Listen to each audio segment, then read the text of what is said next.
ይስጥልን ውድ ኢትዮ ከረንት የዩቲዩብ ገጽ ተከታዮችና አድማጮች እንደምን አላችሁ? ለዕለቱ የተመራረጡትን አርዕስተ ዜና ወደ እናንተ ይዘን ቀርበናል። በቅድሚያ የምንመለከታቸው ጉዳይ በመካከለኛው ምስራቅ ያለው ጦርነት ከልክ በላይ የሆነ ነው። በዚህም አርማሱን ወደ ጎረቤት ሀገር እያሰፋ ሲሆን ኢራን እርምጃ ወስዳለች። በዚህም የዜና ትንታኔ ያካተናል። ቆይታችሁ የምትሰሙት ይሆናል። ኢራንም በባህሪን በኩዌትና አቡዳቢ የሚገኝ የአሜሪካ ጦር ቤዝ ላይ ሚሳኤል ጥቃት ፈጽማለች። ለዜጎች የጥንቃቄ መልእክት ተላልፏል። ዩናይትድ አረብ ኤምሬት ባህሪንና ኩዌት የአየር ክልላቸውን ቢዘጉ ግን ጥቃቱ እንደቀጠለ ነው። የኢራኑ ጦር አዛዥ ከፍተኛ መሪ የነበሩት አሚር ሀቲም በዛሬው ዕለት በአሜሪካና በእስራኤል ጥቃት መገደላቸውን የእስራኤል የዜና ምንጮች ዘግበዋል። በኢራን በኩል የተሰጠ መግለጫ የለም። ሁቲ ኃይሎች በቀይ ባህር በኩል የሚያልፍ መርከቦች ላይ የሚያደርሱትን ጥቃት ዳግም እንደሚጀምር አስታውቋል። ከዚህም ጋር ተያይዞ የዜና ትንታኔ ያካተናል። የአሜሪካና የእስራኤል ጥቃት የኢራን መንፈሳዊ አያቶላ አሊ ካሚኒን ቤትና በፕሬዝዳንቱ ላይ መኖሪያ ግቢ ላይ እንዳደረሱ ተሰምቷል። በዚህም ጉዳይ ዜና ጥንቅራችን አካተናል። ቆይታቸው የምትሰሙት ይሆናል። እነዚህን የመሳሰሉ አርዕስተ ዜና ወደ እናንተ ይዘን ቀርበናል። ቤተሰብ ለመሆን ላይክ፣ ሼር፣ ሰብስክራይብ ማድረገውን እንዳይረሱ። ወደ መጀመሪያ ዜና ትንታኔያችን ስናልፍ ከኢራን የተወነጨፉ ሚሳኤል በእስራኤል ላይ ጥቃት ማድረሳቸው ተገለጸ። የእስራኤል መከላከያ ሚኒስተር ኢራን የሚሳኤል ጥቃት መፈጸሟን አረጋግጠዋል። ኢራን ከእስራኤል የተሰነዘረበት ጥቃት ያጸፋ እርምጃ መውሰዷን ተገልጿል። በመሆኑም በመካከለኛው ምስራቅ ያለው ነገር በጣም የሚገርምና የሚያሳዝን ነገር ሆኗል። የኢራን ጦር ከፍተኛ አዛዥ አሚር ሀቲም በዛሬው ዕለት በአሜሪካና በእስራኤል ጥቃት መገደላቸውን የእስራኤል የዜና ምንጮች ዘግበዋል። ከኢራን በኩል የተሰጠ መግለጫ የለም። ባህሪን ጦር ቆሞ እስከሚል ድረስ ዜጎች ከቤት እንዳይወጡና ራሳቸውን ከአደጋ እንደማያጋልጡ ቦታ እንዲርቁ ትዕዛዝ አስተላልፏል። ኢራን ባህሪን የሚገኘው የአሜሪካ የጦር ቤዝ ላይ ሚሳኤል ጥቃት ፈጽማለች። ከባድ ፍንዳታም ተሰምቷል። ከዚህም ጋር ተያይዞ ኢራን በባህሪን በኩዌትና አቡዳቢ የሚገኘው የአሜሪካ የጦር ቤዝ ሚሳኤል ጥቃት ፈጽማለች። ለዜጎቹ የጥንቃቄ መልእክት ተላልፏል። ዩናይትድ አረብ ኤምሬትና ባህሪን ኩዌት የአየር ክልላቸውን ቢዘጉም ግን ጥቃቱ እንደቀጠለ ነው። በሰሜን እስራኤል ከፍተኛ ፍንዳታ መሰማቱ ተዘግቧል።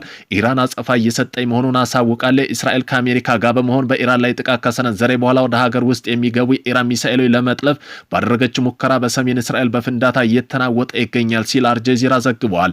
የኢራን መንግስታዊ ቴሌቪዥን ጣቢያ እንደዘገበው ኢራን በሀገሪቱ ላይ ለተሰነዘረው ጥቃት ያጸፋ ምላሽ መስጠት ጀምራለች። ወደ እስራኤል በርካታ ሚሳኤል ዘንበዋል። በፍንዳታ የተስጋቡት የእስራኤል ጦር የኢራን ጥቃት ተከትሎ የተቀሰቀሰው ሳል ለማጥፋት የአየር ክልል ስርዓቱን መጠቀሙን ተከትሎ ነው። በመቀጠልም ጥቃቱ ስለደረሰው ጉዳት ምንም የተገለጸ ነገር የለም። ዘግይቶ በወጣው መረጃ ባህሬንና ኩዌትና ኳታርም የአሜሪካ ጦር ሰፈሮች ላይ ጥቃት ማድረሷ ታውቋል። ሃይማኖታዊ መሪ አያቶላ አሊ ካሚኒ ሸሽተዋል። እንዲሁም የኢራን መንፈሳዊ አያቶላ አሊ ካሚኒ ቴህራን ለቀው ወደ አስተማማኝ ስፍራ ተዘዋውረዋል ተብለዋል። ሮይተርስ እንደዘገበው መንፈሳዊ መሪ የተዘዋወሩት እስራኤል በቴህራን ላይ ድንገተኛ ጥቃት መፈጸሟን ተከትሎ ነው። ጥቃት የተፈጸመው በመሪው ቢሮ አካባቢ መሆኑ የተነገረ ሲሆን በከተማዋም ከፍተኛ ፍንዳታ ተሰምተዋል። አሁን ኢራን አየር ክልሉን የዘጋች ሲሆን እስራኤል ደግሞ አስቸኳይ ጊዜ አውጃለች። የመን የሁቲ አማጽያን በቀይ ባህር በኩል የሚያልፉ መርከቦች የሚያደርሰውን ጥቃት ዳግም እንደሚጀምር አስታውቋል። ከዚህ ቀደም እስራኤል በጋዛ እየፈጸመ ነው ያለው ጭፍጨፋ እንዲታቆም የሚል ተደጋጋሚ ጥቃት ሲከፍት ነበር። በዚህ ምክንያት የዓለም ኢኮኖሚ ላይ ከፍተኛ ጫና ደርሶ ነበር። ቡድኑ አሁን እስራኤል አሜሪካ ጋር በጋራ በመሆን በኢራን ላይ ከፈቱት ጥቃት ተከትሎ በቀይ ባህር ጥቃት እንደሚጀምር አስታውቋል። በኢራን የሚደገፈው ሁቲ አሜሪካ በእስራኤል ስም ከኢራን የምታደርገው ማንኛውም አይነት ጥቃት ለመመከት ዝግጁ እንደሆነ ገልጿል። ይህ ሁኔታ በቀይ ባህር ላይ የሚደረግ የመርከብ ጉዞ ዓለም አቀፍ የነዳጅ ዋጋ በአጠቃላይ በዓለም ኢኮኖሚ ላይ ተጽዕኖ ሊያሳድር ይችላል ተብሏል። ኢራን በእስራኤል ላይ የሚያደርሰውን ጥቃት ሰንዝራለች። ዛሬ የካቲት 21 ቀን 2018 ዓ.ም እስራኤል በኢራን ላይ ቅድመ መከላከያ ጥቃት ማድረሷን ተከትሎ ኢራን በበኩሏ ወደ እስራኤል በርካታ ሚሳኤል መተኮሷን የዜና ምንጮች ዘግበዋል። የኢራን ሚራ የዜና አገልግሎት የተያዙት የፍልስጤም ግዛት እስራኤል በኢራን ሚሳኤል እየተደበደቡ ነው ሲል ጥቃቱን አረጋግጧል። ቴልአቪቭ ጨምሮ በተለያዩ የእስራኤል ከተሞች የአየር ጥቃት ማስጠንቀቂያ ደወሎች እየተሰሙ ሲሆን ህዝቡ ወደ መጠለያ እንዲገቡ ጥሪ ቀርቧል። ይህ ግጭት ወደ ቀጠና ወደ ከፋ ጦርነት ሊያስገባ እንደሚችልም ተገልጿል። ኢራን በባህሬን የሚገኘው የአሜሪካ ጦር ቤዝ መታለች። ዶሃ የሚገኘው ካምፕን ደብድባለች። ወደ እስራኤል ሚሳኤልም እየተኮሰች ነው። ቀድመን አስጠንቅቀናቸዋል ስትል ተናገረች። የኢራን ብሔራዊ ደህንነት ኮሚሽን ኃላፊ ኢብራሂም አዚዝ በእስራኤል ላይ የሚወሰደው እርምጃ መቀጠሉን ተናግረው ኃላፊውም ኢራን በእስራኤልና አሜሪካ በኢራን ላደረሰችው ጥቃት ተገቢው ምላሽ እየሰጠኝ ነው ሲሉ ገልጸዋል። ቀድመን አስጠንቅቃቸዋል፣ የጀመራችሁት የቁልቁለት ጉዞ በቅርቡ ያበቃል በማለት ዝተዋል። እስራኤል 5 ከተሞች በኢራን ኢላማ መደረጋቸው ጠቁመዋል። እስራኤል በበኩሏ ከአሜሪካ ጋር በመወገን ኢራን ላይ ሌላ ዙር ጥቃት መጀመሯን ገልጻለች። የተባበሩት አረብ ኤምሬት በኢራን ጥቃት እንደተፈጸመባት አንድ ኢንዶኔዥያ ሰው እንደሞተባት ገልጻለች። ኢራን ያጸፋው ጥቃት እስራኤል ላይ ብቻ አልተገደበም። የአሜሪካ የጦር ሰፈሮች ይገኙባቸው ባለችው መካከለኛው ምስራቅ ሀገራት ላይ ድብደባ አካሄዳለች። ድብደባ የተፈጸመው ሀገር የተባበሩት አረብ ኤምሬት፣ ጆርዳን፣ ኳታር፣ ባህሬን፣ ኩዌት ናቸው። ከዚሁ ጋር በተያያዘ የተባበሩት አረብ ኤምሬት የመከላከያ ሚኒስተር በርካታ ሚሳኤሎች መክሸፋቸው የገለጹ የአቡዳቢ አንድ ኢንዶኔዥያ ሰው መሞቱን አረጋግጠዋል። ሰው የሞተው በመኖሪያ መንደር አካባቢ በወደቀ ፍርስራሽ መሆኑን አመላክተው የንብረት ጉዳት እንደደረሰም ገልጸዋል። ኳታር የአየር መከላከያ ስርዓቷ ሚሳኤሎች ማክሸፍ ምንም አይነት የጉዳት ሪፖርት እንዳልደረሳትም ገልጻለች። ባህሪን በሚሳኤል ጥቃት ምክንያት ዋና ከተማ ጭስ ሲወጣ መታየቱን ተገልጾ ኩዌትና ኤርዶዋንስ የአየር ክልላቸው የገቡ ሚሳኤሎች መጥተው መጣላቸውን ገልጸዋል። በአሁኑ ሰዓት እነዚህ ሀገራት የአየር ክልልን ዘግተው የሚሆኑ ሲሆን ሁኔታው ከፍተኛ ፍጥነት እየተቀያየረ ነው። በመሆኑም በመካከለኛው ምስራቅ እጅግ እየተባባሰ የመጣው ቀጠናዊ ውጥረት ተከትሎ ኤምሬት አየር መንገዷን ዱባይ የሚወጡ በረራ ሙሉ በሙሉ በጊዜያዊ ማገዷን አስታውቃለች። የአየር መንገዱ ለተጓዥ ደህንነት ሲባል በረራ መቋረጡ ተገልጿል። ተጓዦች ወደ ኤርፖርት ከመሄዳቸው በፊት የበረራ ሁኔታ በድረገጽ እንዲያረጋግጡ አሳስቦ በዱባይና አቡዳቢ የተለያዩ አካባቢ የፍንዳታ ድምጽ መሰማታቸውን ኤንማኞች ዓለም አቀፋዊ ዜና ወኪሎች ገልጸዋል። ይህ የሆነው በተባበሩት አረብ ኤምሬት መከላከያ ወደ ሀገሪቱ የተተኮሱ ሚሳኤል በአየር ላይ ለማክሸፍ የሚደረገውን ጥረት እንደሆነ ተገልጾ እስካሁን ባለው መረጃ አቡዳቢ በወደቀ ፍርስራሽ አንድ ሰው ህይወት ማለፉ የተረጋገጠ ሲሆን በዱባይ ስላለው ጉዳይ መጠንም ስላለው ጉዳትም የተባለው ነገር የለም። በአሁኑ ሰዓት በመካከለኛው ምስራቅ ቀጠና ውስጥ አውሮፕላን ማረፊያ የቆመ ምንም አይነት የኢትዮጵያ አየር መንገድ የለም ሲል የኢትዮጵያ አየር መንገድ ገልጿል። የኢትዮጵያ አየር መንገድ መካከለኛው ምስራቅ ባለ የጸጥታ ሁኔታ ምክንያት አንዳንድ ከተሞች የሚደረጉ በረራ በጊዜያዊነት የሚያቋርጠው መሆኑን ገልጿል። በመካከለኛው ምስራቅ ቀጠና በየተቀሰቀሰው አለመረጋጋትና የጸጥታ ስጋት የኢትዮጵያ አየር መንገድ አንዳንድ ከተሞች የሚያደርገውን በረራ ለጊዜው የሚያቋርጥ መሆኑን የአየር መንገዱ አረጋግጧል። የአየር መንገዱ ከፍተኛ ኃላፊ በክልሉ ባለ የጸጥታ ምክንያትና የኢትዮጵያ አየር መንገድ ኢትዮጵያ ሲቪል አቪዬሽን ባለስልጣን የሚመለከታቸው አውሮፕላን ማረፊያ ካሉ የሲቪል አቪዬሽን ባለስልጣን ጋር የሚመካከር መሆኑን ገልጸዋል። በምክክሩ መሰረት መሬት ላይ ያለው ተጨባጭ ሁኔታ ግምት ውስጥ በማስገባት ወደ አንዳንድ መካከለኛው ምስራቅ ከተማ የሚያደርገው በረራ ለጊዜው ያቋርጣል ብለዋል። ተጨማሪም በአሁኑ ሰዓት በመካከለኛው ምስራቅ ቀጠና ውስጥ አውሮፕላን ማረፊያ የቆመ ምንም አይነት የኢትዮጵያ አየር መንገድ የለም ሲሉ ገልጸዋል። በጆርዳን፣ ባህሬንና ኩዌት፣ ኤምሬትስ፣ ኳታር በኢራን ጥቃት ተፈጸመባቸው። ኢራን፣ የኳታር፣ ባህሬን፣ ኩዌት፣ የተባበሩት አረብ ኤምሬት የአሜሪካ ኃይሎች ላይ ጥቃት ፈጽማለች። ባህሬን የአሜሪካ ባህር ኃይል 5ኛ መርከብ ዋና መስሪያ ቤትና የሚሳኤል ጥቃት መፈጸሙን አረጋግጣለች። የኳታር መከላከያ ሚኒስትር ኢራን ሚሳኤል በፓትሪዮት መከላከያ ስርዓት መጥለፋቸውን ሲያሳውቁ የተባበሩት አረብ ኤምሬት መዲና አቡዳቢ ከፍተኛ ፍንዳታ መድረሱን ሮይተርስ የዜና ወኪል ዘግቧል። ኳታር፣ ኩዌት፣ የተባበሩት አረብ ኤምሬት የአየር ክልላቸውን ዘግተዋል። ቀደም ሲል ኢራን አብዮታዊ ዘብ ዩናይትድ ስቴትስ እስራኤል ጥቃት ተከትሎ ሚሳኤልና ሰው አልባ አውሮፕላኖች ወደ እስራኤል ማስወንጨፋቸው አረጋግጠዋል። እንደ ፋርስ የዜና ወኪል መረጃ ከሆነ ኢራን ኢላማ ያደረገችው በኳታር ውስጥ አሉዳዲ አየር ማረፊያ፣ ኩዌት አሊ ሳልም አየር ማረፊያ፣ በኩዌት የተባበሩት አረብ ኤምሬት ውስጥ አልዳፍራ የአየር ማረፊያና ባህሬን የሚገኙ ዩናይትድ ስቴትስ የጦር ሰፈር ነው። የተባበሩት አረብ ኤምሬት፣ ዱባይና አቡዳቢ በርካታ ፍንዳታ እያስተናገዱ ነው። ከኢራን የሚመጡ አጸፋዊ እርምጃ በመስጋት የተባበሩት አረብ ኤምሬት የአየር ክልሏን ብትዘጋ ፍንዳታ እያስተናገደ ትገኛለች። ኤምሬት የሚገኘው አልዳፍራ የአሜሪካ ጦር ሰፈር ኢራን የበቀል ጥቃቶች ኢላማ ከተደረጉ ቦታ አንዱ ሆነዋል። በመካከለኛው ምስራቅ ውጥረት የበረራ መስመሮች እየተቀየሩ ነው። በአሁኑ ሰዓት መካከለኛው ምስራቅ በተፈጠረው ከፍተኛ የጸጥታ ውጥረት ምክንያት የክልሉ ሰማይ ከፍተኛ ሁኔታ ተቀይሯል። እንደ ቀጥታ የበረራ መከታተያ መረጃዎች አውሮፕላኖች በተለመደው ቀጥታ መስመር ወጥተው ረጅምና ጥንቃቄ የተሞላባቸው አቅጣጫ እየተከታተሉ ይገኛሉ። ኢራን፣ እስራኤል እና ኢራቅ የአየር ክልላቸው ለሲቪል በረራዎች ዘግተዋል። በርካታ ዓለም አቀፍ የአየር መንገዶች እንደ ኤምሬት፣ ኳታር ኤርዌይ እና ኢትሃድ በረራዎች እየሰረዙ መስመር እየቀየሩ ነው። በረራ ተቀይረው ደቡባዊ ሳውዲ አረቢያ መስመር እየተከታተሉ በመሆኑ የበረራ ጊዜ መራዘም መዘግየቶች ሊኖሩ ይችላሉ። ወደ አካባቢ የሚገኙ ተጓዦች የበረራ ሁኔታ ከአየር መንገዱ ጋር እንዲያረጋግጡ መክረዋል።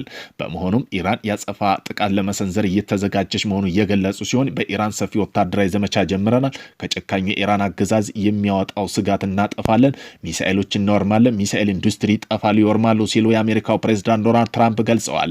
በዚህ መሃል ጉዳት ሊደርስብን ይችላል። ይህም የተለመደ በሁሉም ጦርነቶች ውስጥ የሚከሰት ነው። ነገር ግን ይህ የምናደርገው ለአሜሪካ ደህንነት ነው ብለዋል። ሁሉም የኢራን ጦር ኃይሎች የጦር መሳሪያ እንዲያስወግዱ አሁን በድጋሚ እናስጠነቅቃለን፣ አለበለዚያ ግን አስከፊ ሞት ይመጣል ብለዋል። በሽብር በቴህራንና በቴልአቪቭ ንጹሐን ለህይወታቸው ሲሉ ወደ መጠለያ እየሸሹ ነው። መካከለኛው ምስራቅ የተቀሰቀሰው ቀጥተኛ ወታደራዊ ግጭት በሁለቱም ሀገራት ስጋት የሚፈጥረው ንጹሃን ላይ ከፍተኛ ድንጋጤ ፈጥሯል። እስራኤልና በአሜሪካ የተሰነዘረው ጥቃት ተከትሎ ኢራን ዋና ከተማ ቴህራን ነዋሪ ከተማውን ለቀው ለመውጣት በሞከራቸው በነዳጅ ማደያ ረጅም ሰልፎች ታይተዋል። የዓይን እማኞች እንደገለጹ በከተማው ሰሜናዊ ክፍል ጭው ያለ ጸጥታ የሰፈነበት ሲሆን አብዛኛው የንግድ ተቋማት ተዘግተዋል። በሌላ በኩል ኢራን የመልሶ ማጥቃት እርምጃ መውሰዷን ተከትሎ በእስራኤል ከተሞች የአየር ጥቃት ማስጠንቀቂያ ሳይረኖች ሲደመጡ ውለዋል። ህዝቡ ለህይወቱ በመስጋት ወደ ቦምብ መጠለያ እየሸሸ ነው። እስራኤል መከላከያ ሰራዊት የሚሳኤል መከላከያ ሰራዊት ከፍተኛ ዝግጅት ላይ አኑረዋል። ለሁለቱም ወገኖች የሚሰነዘረው ጥቃት ሞገዱ በቀጠና ያለው ስጋት ወደ ከፍተኛ ደረጃ አድርሶታል። እስራኤል በኢራን የሰነዘረችው ጥቃት ካሚኒና ፔጂኪያን ኢላማ መደረጋቸው ተገለጸ። እስራኤል ባለስልጣን ቅዳሜ ዕለት በኢራን ላይ በፈጸሙት የአየር ጥቃት በሀገሪቱ መንፈሳዊ መሪ አያቶላ አሊ ካሚኒና የፕሬዝዳንት መንሱር ፔጂኪያን ዋነኛ ኢላማ እንደነበሩ አስታውቀው የጥቃቱ ውጤት መሪዎች ስለመገደላቸው እስካሁን ግልጽ መረጃ የለም። የኢራኑ ታስኒም የዜና ወኪል ፕሬዝዳንት ፔጂኪያን በፍጹም ጤና ላይ እንደሚገኙ ቢዘግብም ሌሎች ዘገባዎች ግን ከመዲናዋ ቴህራን ውጭ መሆናቸው ጠቁሟል። የእስራኤል ቻናል 12 እንደዘገበው የኢራን አመራሮች ለማጥፋት የተሰነዘረው ጥቃት በጣም ስኬታማ እንደነበር እስራኤል ገምታለች ብለዋል። በከፍተኛ ወታደራዊ አዛዦችና ፕሬዝዳንቱ ላይ ያተኮረው ጥቃት በካሚኒ ላይ ምንም አይነት ድንገተኛ ክስተት እንዳስከተለ ግን እስካሁን አልታወቀም። በደቡብ ኢራን የሚገኘው ትምህርት ቤቶች እስራኤል በተፈጸመ ጥቃት የሞቱት ተማሪ ቁጥር ወደ 24 ተሸቀበ። ቀደም ሲል በደቡብ ኢራን ሆርሙጋዛን ግዛት የሚገኘው ሚናባ በተባለ ከተማ ውስጥ የሚገኘው የአንደኛ ደረጃ ልጃገረዶች ትምህርት ቤት ላይ እስራኤል በፈጸመችው ጥቃት 5 ሰዎች ህይወታቸው ማለፉን አልጀዚራ ዘግቦ ነበር። አሁን ግን የኢራን ፋርስ የዜና ወኪል እንደዘገበው ከሆነ የሟቾች ቁጥር ወደ 24 ከፍ ብሏል። የኢራን ብሔራዊ ደህንነት ምክር ቤት ደግሞ የዋናው ከተማ ቴህራን ነዋሪዎች ከተማውን ለቀው እንዲወጡ አሳስበዋል። ምክር ቤቱ ባወጣው መግለጫ በተቻለ መጠን መረጋጋት በመጠበቅና የምትችሉ ከሆነ ወደ ሌላ ከተሞች መጓዝ ይኖርባቸዋል ብለዋል። የተለያዩ ሀገራት ክስተቱን በተመለከተ መግለጫ በማውጣት ላይ ናቸው። ሩሲያ፣ አሜሪካ፣ እስራኤል በኢራን የሚፈጽሙን ጥቃት በአስቸኳይ እንዲያቆሙ የጠየቀ ሲሆን ሁኔታ ወደ ፖለቲካ ዲፕሎማሲ መፍትሄ መንገድ መመለስ አለበት ብለዋል። የሀገሪቱ የውጭ ጉዳይ ሚኒስተር ባወጣው መግለጫ ዓለም አቀፍ ማህበረሰብ ቀጠናው የበለጠ ሊያናጉ ይችላሉ ያላቸው ኃላፊነት የጎደላቸው ድርጊቶች በፍጥነት ገለልተኛ ግምገማ እንዲሰጣቸው ጠይቋል። አክሎም ሩሲያ እንደ ቀድሞ ሁሉ ዓለም አቀፋዊ ሕግና በጋራ መከባበር በጥቅም ሚዛን ላይ የተመሰረቱ ሰላማዊ መፍትሄዎች ከመፈለግ የሚደረገው ጥረት ለማገዝ ዝግጁ መሆኗን ገልጸዋል። የቤልጅየም የውጭ ጉዳይ ሚኒስተር ማክሰም ፔሬዝዌት የኢራን ሕዝብ ለመንግስት ምርጫ ዋጋ መክፈል የለባቸውም ብለዋል። አክለውን ዲፕሎማሲያዊ ጥረቶች ቀደም ሲል ወደ ድርድር መፍትሄ ሊያመሩ ባለመቻላቸው በጥልቅ እናዝናለን ሲሉ ተናግረዋል። የኖርዌይ የውጭ ጉዳይ ሚኒስተር ኤክስፐር ባርዛ ጥቃቱ በእስራኤል በኩል እንደ ቀድሞ ጥንቃቄ ጥቃት ተገልጿል፣ ነገር ግን ከዓለም አቀፍ ሕግ ጋር የሚጣጣም አይደለም በማለት ኮንነዋል። ቅድመ ጥንቃቄ ጥቃት በአፋጣኝ ሊከሰት የሚችል ስጋት ይጠይቃልም ሲሉ አስረድተዋል። በአፍጋኒስታን ከቀናት በፊት ጦርነት ውስጥ የገባችው ፓኪስታን የውጭ ጉዳይ ሚኒስትር ኢሻቅ ዳርም ኢራን የተፈጸመ ያልተገባ ጥቃት አጥብቃ አውግዘው ለቀውሱ ሰላማዊና ድርድር የተመሰረተ መፍትሄ ለማምጣትም አስቸኳይ ወደ ዲፕሎማሲያዊ መመለስ ውጥረቱን በአፋጣኝ እንዲያቆሙ ጥሪ አድርገዋል። ኢራንም በመካከለኛው ምስራቅ የሚገኙ የአሜሪካ የጦር ቤዞች ላይ ከፍተኛ ጥቃት ሰንዝራለች። ኢራን በዛሬው ዕለት በተሰነዘሩባት ጥቃት ምላሽ ከመስጠት በእስራኤል በመካከለኛው ምስራቅ የሚገኙ የአሜሪካ ኢላማዎች ላይ ታይቶ የማይታወቅ ጥቃት ማዕበል መሰንዘሯ ተሰምተዋል። በተባበሩት አረብ ኤምሬት፣ ባህሪን፣ ኳታር ጨምሮ የተለያዩ ሀገራት ፍንዳታ መከሰቱ ተዘግቧል። እስላማዊ አብዮታዊ ዘብ ጋር ግንኙነት ያለውን ኒውስ እንደዘገበው በደርዘን የሚቆጠሩ ባላስቲክ ሚሳኤል ወደ እስራኤል ተተኩሰዋል። መኸር ኒውስ ደግሞ ሚሳኤሎቹ እስራኤል ለማመልከት መላውን ፍልስጤም ኢላማ ያደረገ ነበር ሲሉ ዘግበዋል። የኢራን መንግስት በእንግሊዝኛ ቋንቋ የዜና ጣቢያ የሆነው ፕሬስ ቲቪ ከ30 እስከ 70 የሚደርሱ ሚሳኤሎች በአሁኑ ሰዓት ከኢራን እየተተኮሱ ነው ሲልም ዘግቧል። ከሮይተርስ የብሔራዊ ደህንነት ዘጋቢ ፊልስ ስቲዌርት የተገኘው መረጃ የጠቀሰው ለኢራን የፖለቲካ አቋም የቅርብ ነው ያለው ምንጭ እንደገለጸው በቅርቡ አሜሪካና እስራኤል ከተሰነዘረ ወታደራዊ ጥቃት በርካታ ኢላማ እስላማዊ አብዮታዊ ዘብ ኃይለኛ ከፍተኛ አገዛዝ የፖለቲካ ባለስልጣን ተገድለዋል። ሪፖርት የተደረገው ግድያ የጋራ ጥቃቶችን ከኢራን ወታደራዊ ፖለቲካ መዋቀር የተገናኙ ከፍተኛ አመራሮች ኢላማ ማድረጋቸውን እስካሁን ካለው ግልጽ ማሳያ አንዱ ተደርጎ ተወስዷል። ይህ ጥቃቶች ትኩረታቸው መሰረት ልማት ላይ ብቻ ከማድረግ ይልቅ የአመራር ብቃት ለማዳከም ያለመ መሆኑን አመላክተዋል። የኳታር የውጭ ጉዳይ ሚኒስተር በሁለቱም ዓለም አቀፍ ሕግ መሰረት ለተሰነዘረበት ኢራን ጥቃት ተመጣጣኝ ምላሽ የመስጠት መብቷ የተጠበቀ መሆኑን አስታውቀው ሚኒስትሩ በኳታር ግዛት ላይ የተፈጸመው ባላስቲክ ሚሳኤል ጥቃት በጥብቅ እንደሚያወግዙ ገልጸው ድርጊቱ የሀገሪቱ ሉዓላዊነት በግልጽ የጣሰ የጸጥታ ላይ የተሰነዘረ ቀጥተኛ ጥቃትና የክልሉ ደህንነት መረጋጋት አደጋ የሚጥል ተቀባይነት የሌለው ትንኮሳ መሆኑን አክሎ ገልጸዋል። እስራኤል ጦር በበኩሏ ባወጣው መግለጫ በአሁኑ ወቅት የእስራኤል አየር ክልል ኃይሎች ስጋት በማስወገድ አስፈላጊ የሆነ ቦታ ሁሉ ጥቃት የመከላከልና የመምታት ስራ እየሰራች ይገኛል። አክሎም ህዝቡ የሀገር ውስጥ የግንባር እዝ የሚሰጣቸው መመሪያዎች መቀጠሉን አስፈላጊ ነው። ህዝቡ የሀገር ውስጥ የግንባር እዝ መመሪያ መከተሉ እንዲቀጥልም ጠይቋል።